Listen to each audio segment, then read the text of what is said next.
స్థానిక టీనగర్ హిందూ సమాజంలో Rishipeetham charitable trust ఆధ్వర్యంలో బ్రహ్మశ్రీ సామవేదం షణ్ముఖ శర్మ నిర్వహిస్తున్న 60 రోజుల సంపూర్ణ మహాభారత ప్రవచన యజ్ఞం ప్రతిరోజు సాయంత్రం కొనసాగుతుంది.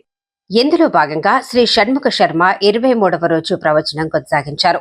నలదమయంతి వివాహం అయ్యాక ఇంద్రుడు, యముడు, వరుణుడు, అగ్ని తమ లోకాలకు తిరిగి వెళ్తుంటే కలి, ద్వాపరుడు ఇద్దరూ తారసపడతారని తెలిపారు. దమయంతి స్వయంవరానికి వెళ్తున్నానని, ఆమెను చేపట్టాలని ఉందని కలిపురుషుడు చెప్తాడు. అయితే ఆమె స్వయంవరం తమ సమక్షంలోనే పూర్తయిందని, దమయంతిని నలుని వరించిందని ఇంద్రుడు బదిలిస్తాడని సామవేదం తెలిపారు. స్వయంవరంలో దేవతలైన మీరు ఉండగా నలుని వరించటం ఏమిటని, అందుకు ఆమె శిక్ష అనుభవించాల్సిందేనని కలి ఆగ్రహం వ్యక్తం చేస్తాడు. మా అనుమతితోనే వరించిందని ఇంద్రుడు చెప్పటంతో అయినా శిక్ష తప్పదని కలి చెప్తాడని తెలిపారు. వేదాలు, ఇతిహాస పురాణాలు తెలిసిన నలుడు పుణ్యశ్లోకుడని, అతనికి దేవతలకు ఉండాల్సిన లక్షణాలన్నీ ఉన్నాయని, అతన్ని శపిస్తే నిన్ను నీవు శపించుకున్నట్లే అని ఇంద్రుడు చెప్తాడని అన్నారు.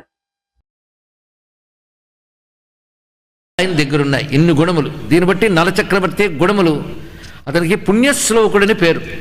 మాటి మాటికి నలుని గురించి చెప్పిన ప్రతిసారి వ్యాస భగవానుడు లేదా బృహదస్సుడు పుణ్యశ్లోక అని అంటూ ఉంటారు. అంటే ఉదాత్తమైన ఒక పాత్ర, స్మరించినంత మాత్రమే మనం తరించగలిగేటటువంటి గొప్ప పాత్ర ఇప్పుడు కనబడుతున్నది.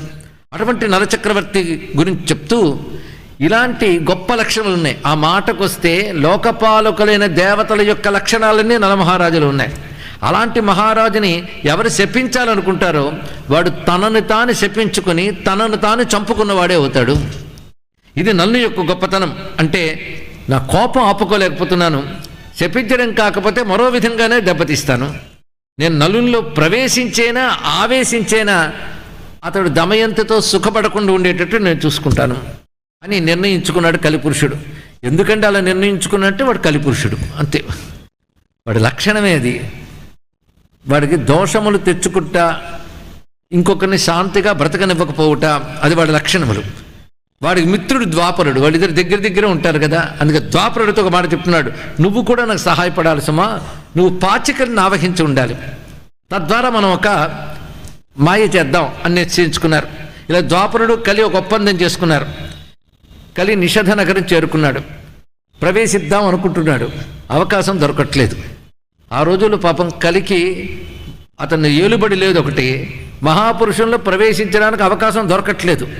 ఎన్నాళ్ళు ఎదురు చూసినంటే 12 సంవత్సరాలు. 12 సంవత్సరాలు కలిపురుషుడు నలచక్రవర్తిలో ప్రవేశించాలని ఎదురు చూస్తూ కూర్చున్నాడు. అవకాశం దొరకలేదు. ఎందుకంటే ఎక్కడ సదాచారం ఉంటుందో అక్కడ కలి ప్రవేశించలేడు. ఈ కథ ద్వారా గమనించవలసిన అంశములు అవన్నీ కూడా. అతను ఎప్పుడు సదాచార సంపన్నుడు.